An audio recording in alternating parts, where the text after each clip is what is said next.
and welcome back to another episode of Cyber Celebrity Brands Uncovered. And boy, oh boy, do I have an episode for you. Now, I am going to be talking to an amazing musician. Okay, he goes by the name of James Aaron, and he has literally blown up this year. I mean, I've been watching his journey for a while, and then suddenly I just felt his energy shift, and he just stepped forward and he produced a track. If you haven't heard 3 words, well, we're going to talk about it today, but you've definitely got to make sure you check that out, and we're going to put links to enable you to be able to do that. But since then, he's just been so consistent with the music. He's come with his new sound, Future 90s or 90s Future. We're going to talk more about that, and I'm just so excited to be able to call him a friend, call him a brother, and also part of the Next Spot community. So without further ado, please, wherever you are, put your hands together, right? And can we welcome James Aaron to the stage?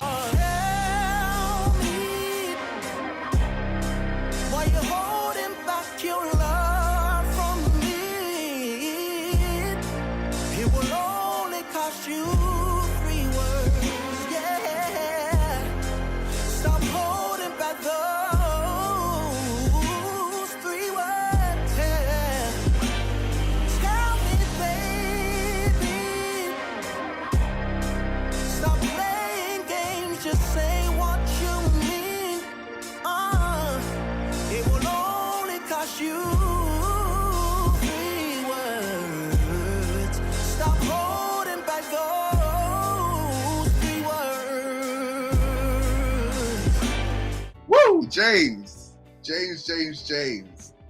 This has been something that we've been planning to do for a while, right? Yeah, it has. Finally, we made it happen, man. James. So, first of all, what I want you to do is just give us a little journey or a little understanding of what it's taken you to get to where you are today, because you're an independent artist, you're doing music for yourself, and you know, we know how difficult the music industry is, especially at this time, because now everybody's trying to make their music happen and pop online. But I'm seeing you grow your movement, and I'm seeing you go out there and really carve a niche and a space for yourself, slightly different to how I've seen many other so-called independent artists doing it. So just give us a little understanding of a bit of your backstory and what it's taken to get to where you are today. Yeah, man. So I was brought up in Southeast London. I would say I've been singing since I was 5, but I think when I really discovered that, I've actually got something, was probably like around the age of like 13, 14, probably 14. And it kind of was like a slow journey from there. But then like when I was 16, I actually started to do like talent shows and stuff. I started to win those talent shows, got super confident as well. Then I thought, let me take this further. I started to take singing lessons, which is obviously where I met you. And yeah, from then I've literally been like gigging from then. So from like the age of, I would say around like 18. And then and I always wanted to be an artist, but I just felt like maybe there was so much that I needed to learn. So like I was in the music scene, but more like maybe doing like sessions and different things like that. And then I think probably 2016 or 2017, that's where I kind of decided that, man, I need to start doing this like as like a solo artist, even though I wanted to be a solo artist before. But this is the time that I felt I'm really gonna start making music. And even that wasn't a journey.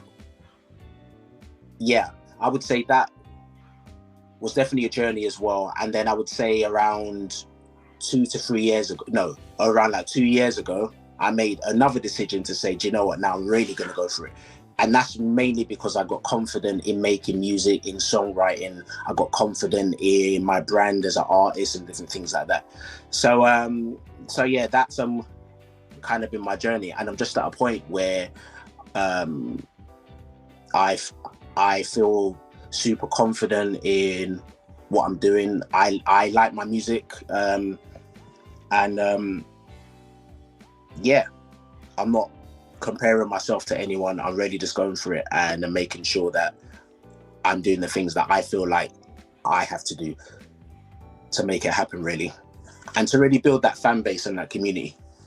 I love that. You mentioned confidence a lot, and I think that's one of the biggest things that stop anyone in life, you know, whether it's being a musician, whether it's being a coach, whether it's going for their life online, or they're, you know, living the life that they desire.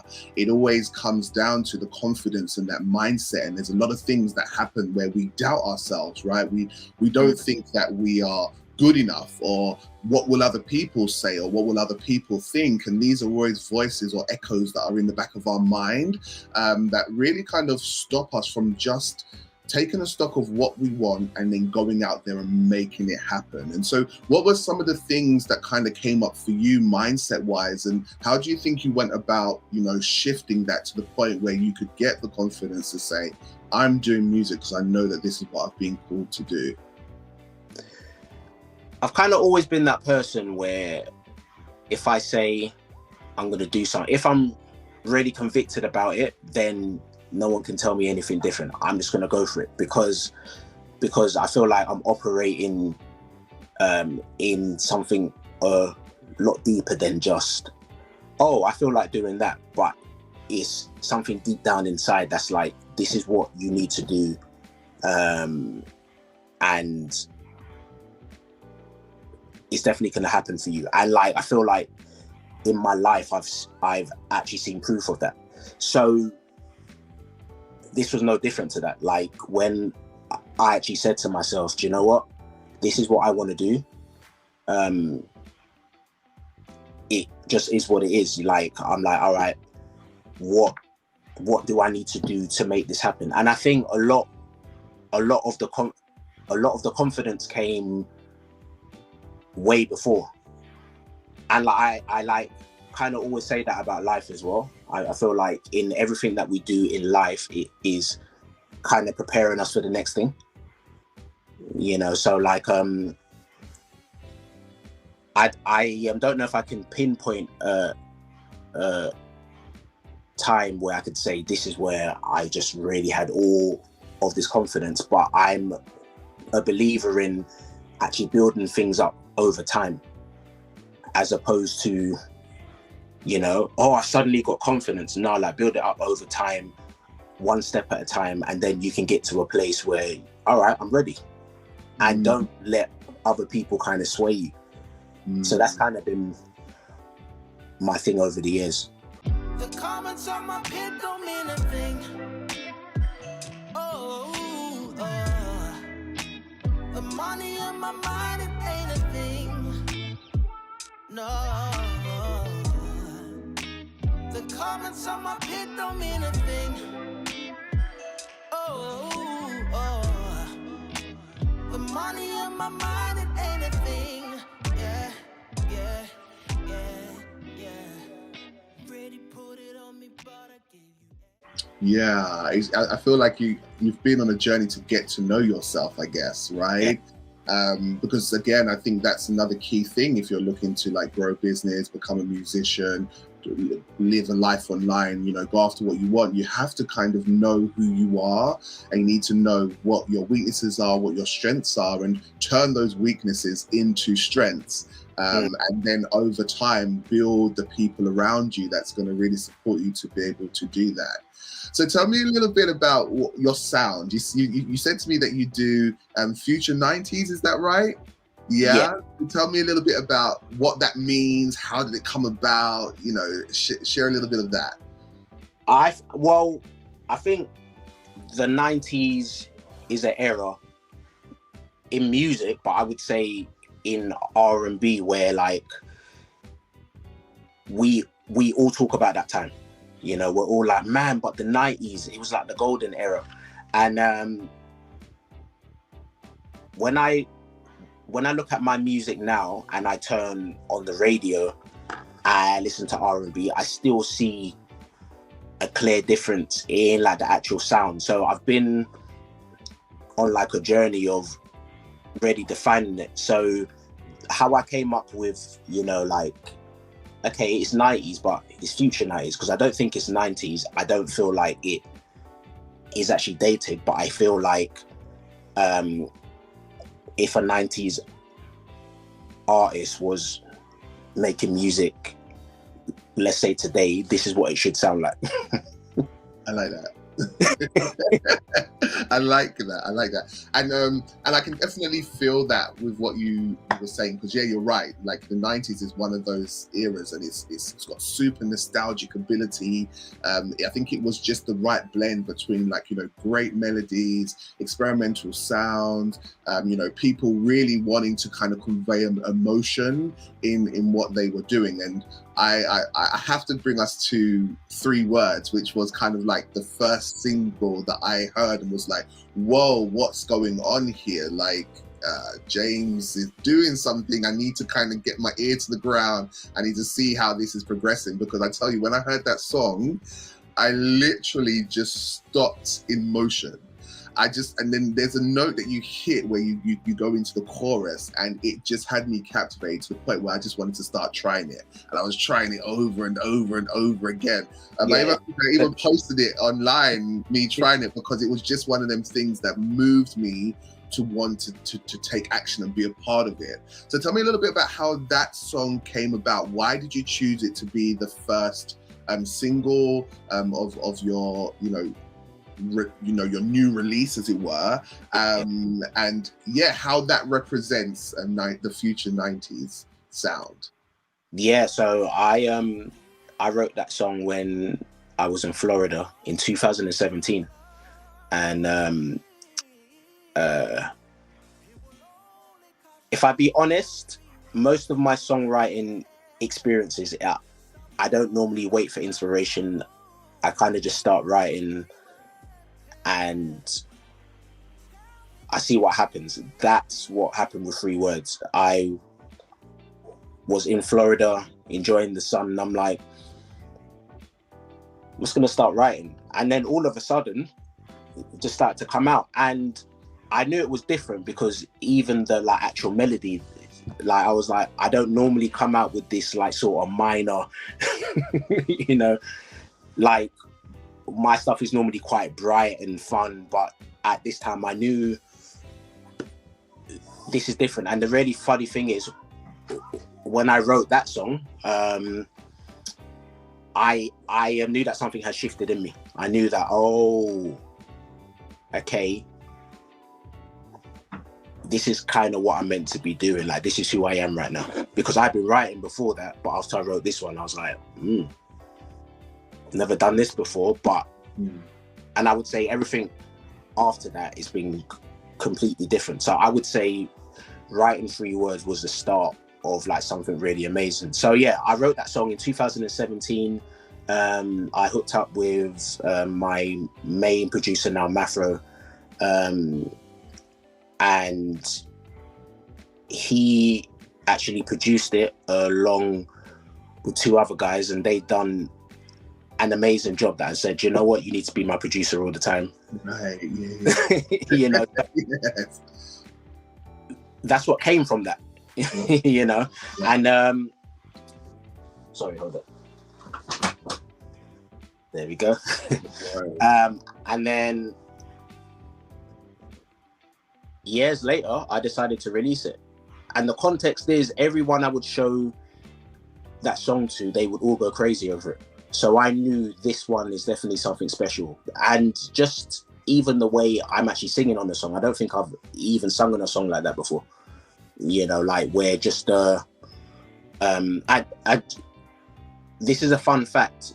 On that song, vocally, there was something actually going on with my voice. My voice is normally quite clear when I'm singing, but it got like really raspy, but it was perfect for that song.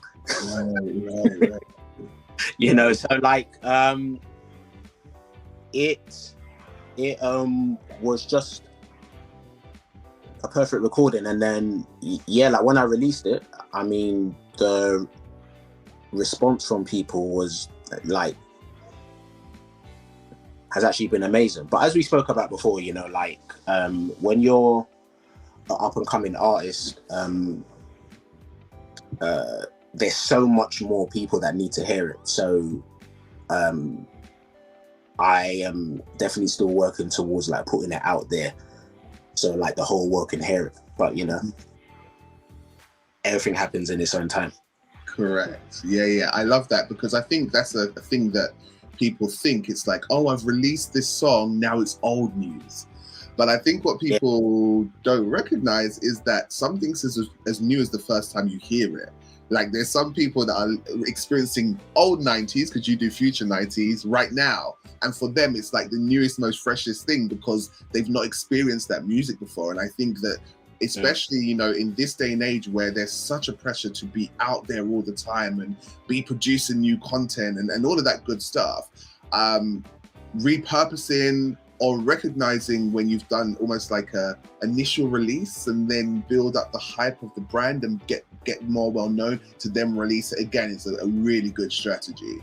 Yeah. I think so, because also it is actually quite tricky as well, because then you could hold on to the song for so long and not release it, and then all of a sudden you release it like 5 to 10 years later and it's not really relevant. So then now you have to release, so it's kind of better to release it and then like re-release it again later on. Yes. When like it's already out there, you know, as opposed to not releasing it at all. And then, you know, and also you have to test the water. Just because I think the song's amazing doesn't mean the whole world is. Right. But only the one people really like it, so so it's worked out just fine. Yeah. Yes, and I like that as well, because it's, as you said, again, there's never that perfect moment. You know, we're waiting for perfection. We're waiting for this moment, the right time to release it. And of course, you can get a feeling or you can get a sense, but you never truly know. And until you kind of put it out there and receive the response and hear what other people are saying, will you really know? And I feel like a lot of people trying to grow businesses, brands, they hold themselves back because they're waiting for this perfect moment. They're waiting for the exact right sound, the exact right look, the exact right feel. You know, and it's never really like that. But when you put yourself out there, you start to attract, you know, the team, the feel, the look, and you grow, you know? Yeah, it's I literally was thinking about this today, where I'm like, I notice now that I have been doing my thing, people look at me differently. People's responses to me is different, and what people are willing to actually do for me is different. Where if I ask someone to do something now, they're more willing to do it because they realize, oh, he was actually serious about what he's doing. You know, so yeah, it's there's something great that happens when you just step out and you're not waiting, you just do it. Like, people tend to respect you more, and like people want to be a part of it. And talking about being a part of it, so talk to me about some of the things that you are doing now in terms of, like, you know, building your audience, building your fan base. You know, what would you say is some really good tips or advice for up and coming musicians who want to kind of start taking more control over their music? The reason why I ask is because I find that even though, you know, we have access to lots of online media like StreamYard or Spotify, all these different places where we can be putting our music out there, lots of people are still almost, it feels like they're waiting for the record label to give them their break. And, you know, I think times have shifted now where in fact you've got to break yourself, and then the record label, if that's what you're looking for, will then become interested. So yeah, how are you navigating that, and, you know, what would you share as things to do? All right, well, that's spot on, by the way, because to be honest, like, a lot of us artists are really guilty of that. Like, we are waiting for someone to kind of come and save us, you know, and that's normally like a label or like a really good manager or someone with a load of money. And you realize that you end up disappointed because like no one's really going to do it for you until you do it yourself, and then they come because they want to invest in something that's working. It's safer for them to do that, you know. So in terms of me really building the audience, the first thing I would say that I've realized, I would say even more like recently, is that music and content, which is content, that keeps me in the conversation. So trying to build an audience without anything to offer, which in this sense is content, is quite hard. And the reason why I say that is because a lot of people say, oh, I don't really like social media, or they drop one song and they feel like this song should just blow up. But it's like, no, like the more you put out music, the more you put out content, it gives people an opportunity to see. Especially the fact that a lot of the social media platforms these days, the organic reach is not even that great anymore anyway. So like you really just have to keep going. So like I would say that is the first thing. The second thing for me is that I've found it's useful to really engage with anyone that engages with you, you know. So this whole thing of when someone leaves a comment, I mean, like, so example, if I go onto like a really famous person's page, you could see around like 400 to 500 comments. That famous person might not comment or respond back to anyone. Because they're so big, that might not matter as much. So what we tend to do sometimes is look at that and think, well, I don't have to respond either, because this person doesn't. But I've noticed that where I'm at now, I have to respond to every comment. I have to get in the DMs. Even when someone follows me, I have to say, hey, thanks for following me. You know, like I really have to engage, and it's you and find that it's really fun. You find that people are really interested, and a lot of other artists are not actually going to respond to them. So then now you end up building a relationship with these people and the community as well. And I think as an artist, that's the most valuable thing. You need a fan base. If there's no fan base, you have nothing. Even if you get signed, the record label would want to build a fan base because that's where the money is for them, you know. So yeah, I suppose I do like a few more things, but those are kind of like the basic things that I do. Content and like really interacting with people, and you know, just like live shows and different things like that. But it's all to get to the people. I'm like only interested in the people at the moment. I'm not really interested in like all these other shiny things that people want. I'm like, give me the people, because I know it's the people that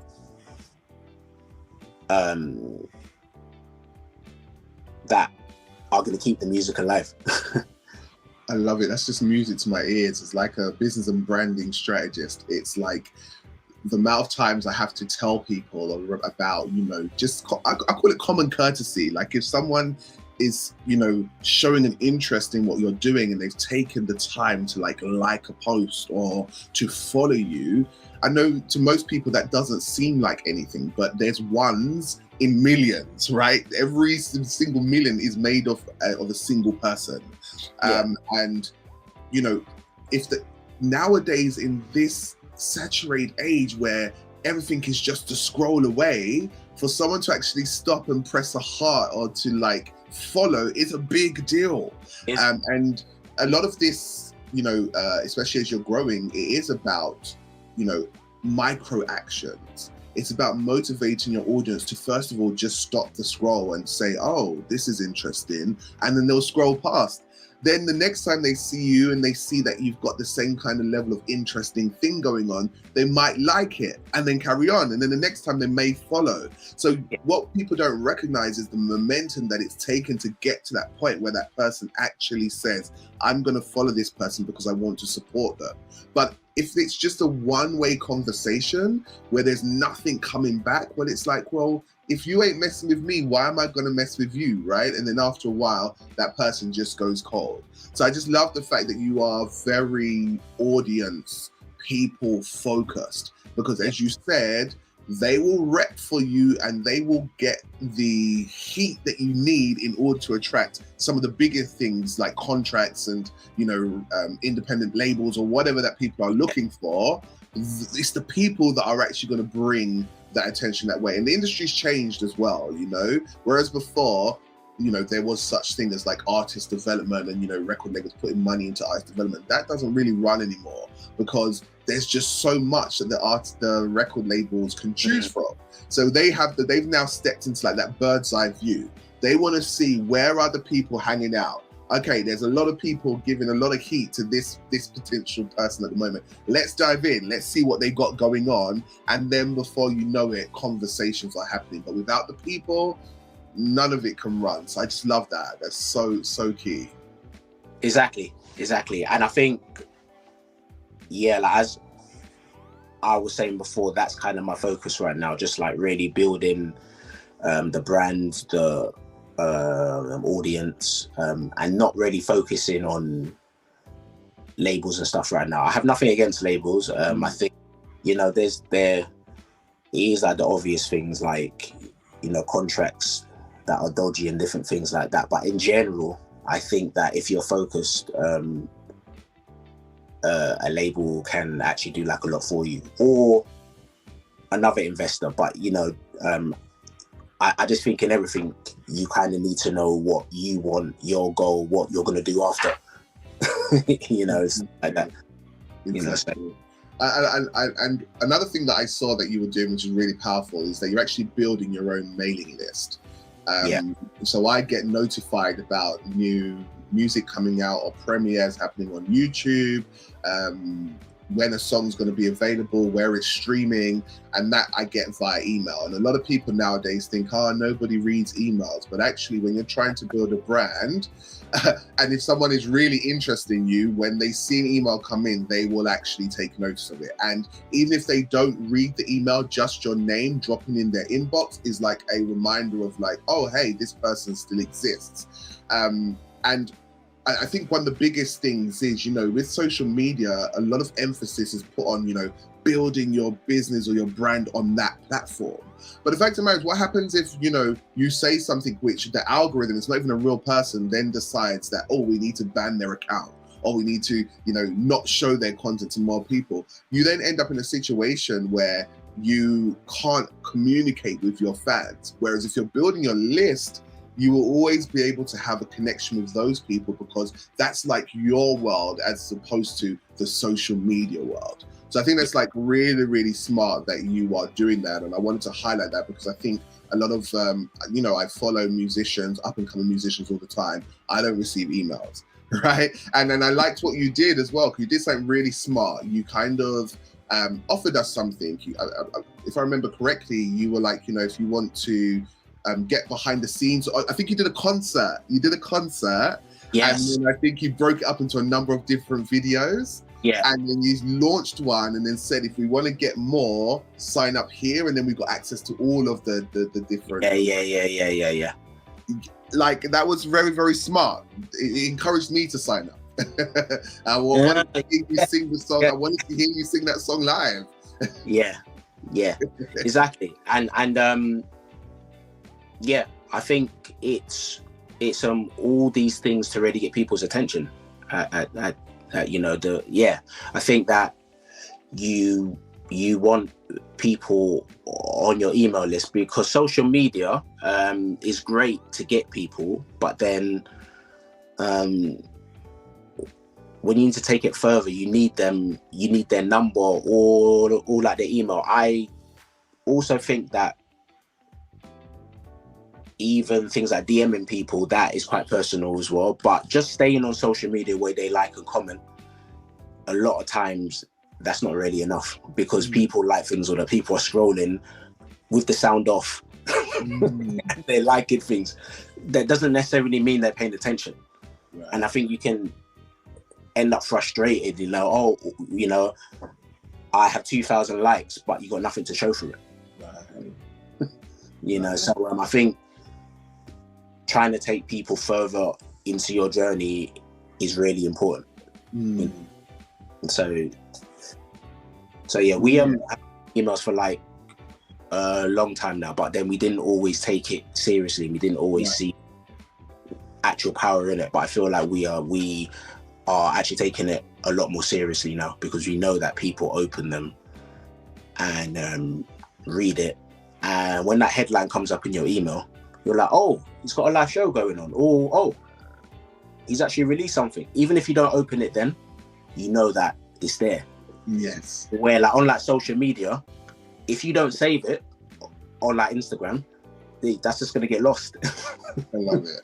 I love it. And I hear you saying we a lot. So tell me, who's the team? What's essential as a team in order for an up and coming artist, someone who's like yourself, suddenly said, you know what, this is my time. Here's my single. I want to launch it. What's the bare bones that they need in order to really be able to go after this? When I say we, I don't have a massive team at the moment. I have a manager. We have been working together recently. So also my wife is on the team as well.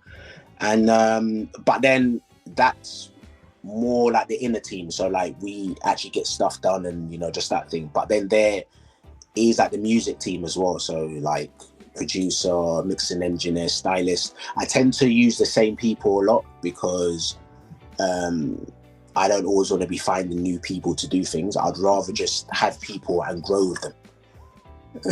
So when it actually comes to my music videos as well, I tend to use the same person because we have like a certain relationship. So that side of actually getting the music done and making the music videos and the content, that is covered. I have a team in that space as well.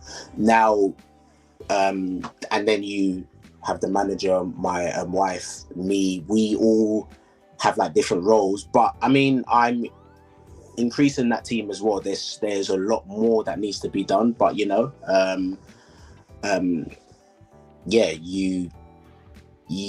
kind of do what you can do until you can afford to get other people. Or until it makes sense. So yeah, that's that is kind of the team at the moment.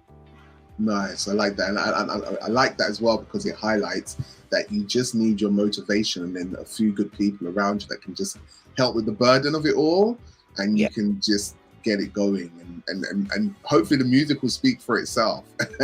Yeah. That's the key. It's like you, at the same time, you have to be releasing really great music, and I find there's a lot of people out there that do amazing covers. Like they've got a big fan base, they do amazing covers, etc. But when it comes to their own music, it's not strong.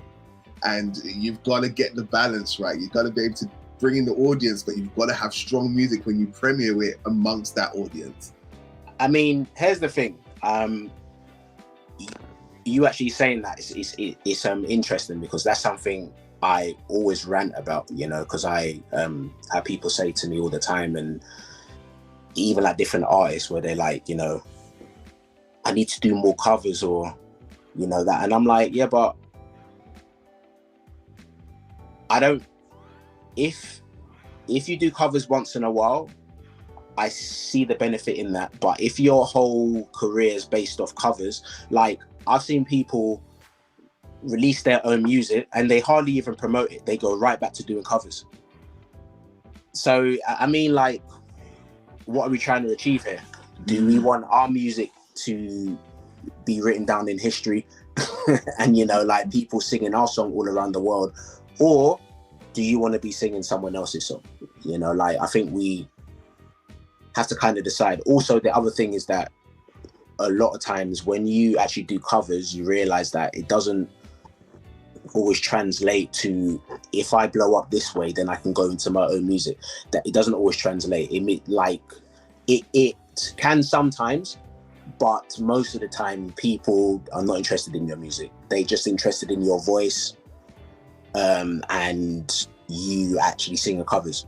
Because when you're singing covers, people want to hear your voice and the way you are kind of doing it. Where doing your own music, that's kind of the harder route, because it's not instant likes, it's not instant comments, because people don't know you. But I think it pays off.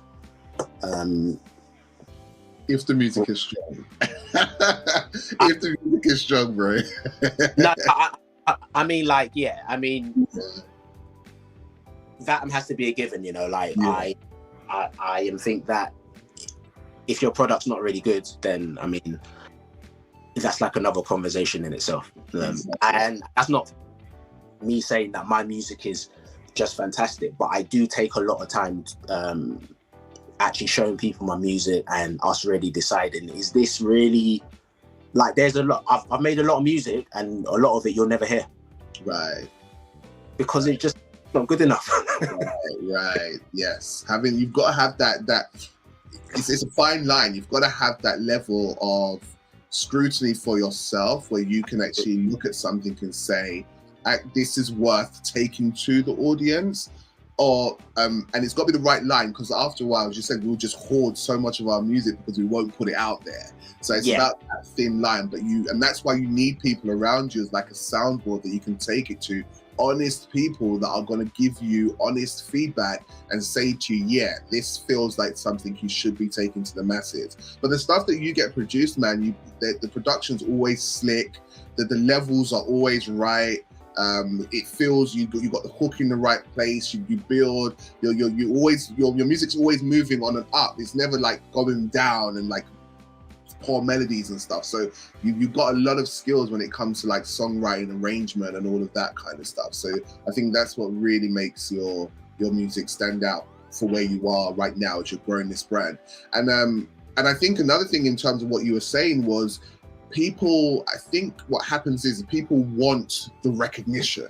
They want to see these likes, they want to see these shares, they want to see these these comments, and this is what the covers give them. It gives them that instant thing. It's like that adrenaline boost. Oh my gosh, people are messing with me, and they lose sight of what is the end game here. Yeah. And you know what I mean? And when you're a musician and you're starting out, I think what you said was just so important.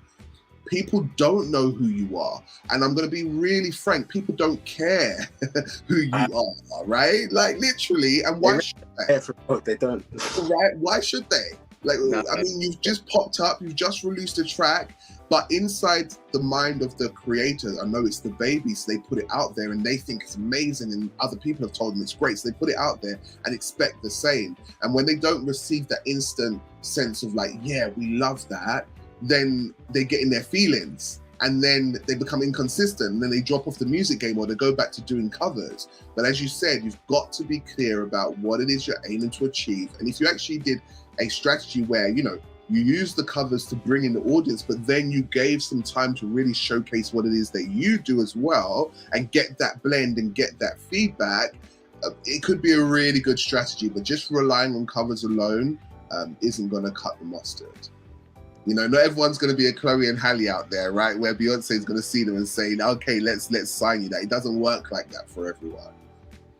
Yeah. I think I've done a few covers, but it's always like kind of like once in a blue moon. But like one thing for sure, you will always hear my music, and I think everyone has to decide what they want. If you want maybe to do a load of sessions to get work and function bands and maybe background vocals, then yeah, putting you actually singing out on like YouTube and Instagram, that's probably important. But if you're saying that I want everyone to sing my music all over the world and all that sort of stuff, then you probably should release your own music. Yeah, definitely. So yeah, you just have to decide what you want and then think about, cool, how can I get there? Anything you need, 'cause you're my girl. If money don't work, you're still my girl. Your feelings paid off, 'cause you're my girl, girl, girl, girl, girl, girl, girl, girl. Sometimes you win, we win. Yeah. So what we got to look forward to? So you released 3 words, and then I think you've released 2 or 3 more since then. So I released 3 words. I released the EP in April, and then I've released 3 singles since then. Yes, 3 singles since then. And what's been the highlight? What's been the highlight of that journey so far? What's been your highlight? I think the EP's been the highlight because that was my first EP. So that has been like a long time coming. So I would say that has been a highlight. And yeah, like I always find those questions quite hard because I just have such a positive attitude about what I'm doing. So for me, like, it's like all a highlight. But I obviously understand the question you're asking. But yeah, I would say like the highlight has definitely been the EP. Also releasing 3 words as well because I had it for such a long time. You know, so that has definitely been a highlight. In terms of what I have to come, it's more music.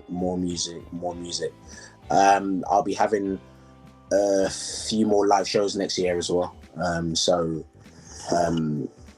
I had a live, in fact, me having my first live show in April was also a highlight. I'm gonna be at the next one, bro. Like, I was so itching to be there. But I watched the videos, man, and it was everything I needed and more. Yeah, man.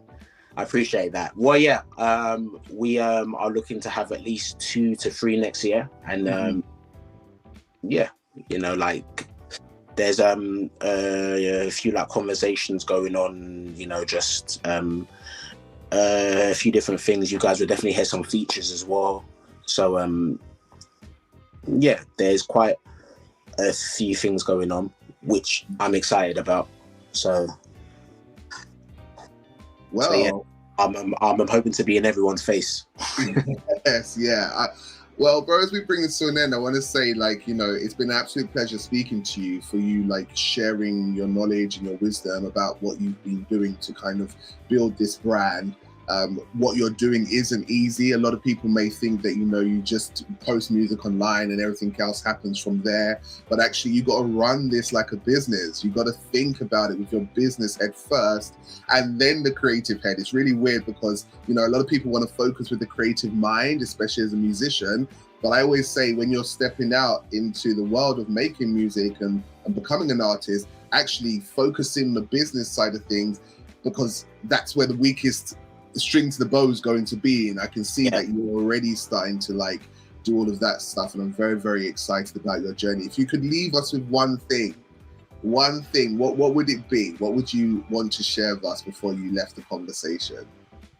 I think that what I'd want to leave is that you really have to believe in yourself. Like, I think you believing in yourself, it trumps everything else. I think even if, like, there's times where I could spend around like 500 on like a video or maybe like a piece of content and it might get 10 likes, but because I believe in myself, that 10 likes doesn't really matter to me. It's not going to stop me because I believe in my journey and where I'm going. So yeah, I think really bet on yourself, like, and keep learning. You know, I think that success, whatever that means for you, I think that's always just around the corner. But there's these little in-between things that you have to learn and overcome. And you only really do that if you really believe in it. If you really believe in yourself and you don't really care what other people think, or, you know, if I fail here and there, that's fine as well, because where we're going is a lot bigger. So yeah, I think yeah, I'm saying all this now, but hey, let's see how the journey ends up. It's right, man. But it is about what's in your heart right now, and I have every faith in you, bro. I've seen what you're doing. I know that when you, as you said, when you commit to something, you're going to make it happen. And I'm just so glad that I can be a part of the beginning of the journey. And we at Nextbot, we're going to keep following you through the journey. If you want to find out more about James Aaron, we've got his Nextbot Next link, which will be below the video, wherever you see this content, so you can see his Nextbot Next kit, find out about the rest of his music, see 3 words. You have to check that song out and everything else that is going on. But it's been an absolute pleasure, my friend, speaking to you. And as I said, you've got Nextbot as a fan now. We and my team will support you with that, and we'll help you as much as we can to really expand your reach with your music, because we really believe in what you're doing, my friend. Thank you, man. Yeah. All right then. So you take care, and we will speak to you very, very soon. So guys, there you have it. There's an end to another episode of Cyber Celebrity Brands Uncovered. James Aaron has been absolutely transparent, open, honest, really shared key tips and secrets around how you can make and build a brand within the music industry. And we are just so excited to watch and see where he goes on this journey. As I said, if you want to check it out, just go below this video. There'll be his Nextbot Next kit, and that will literally link you to everything, all of his social media, Spotify, everything that he would want to share with you, and to help you to really understand about where he is now and where he's going on his journey. So until next time, it was Jor'El, Global Business and Branding Strategist and Do What You Love activist. And until we speak again, make sure that you are out there living the life that you know that you have been called to do. Until next time, take care.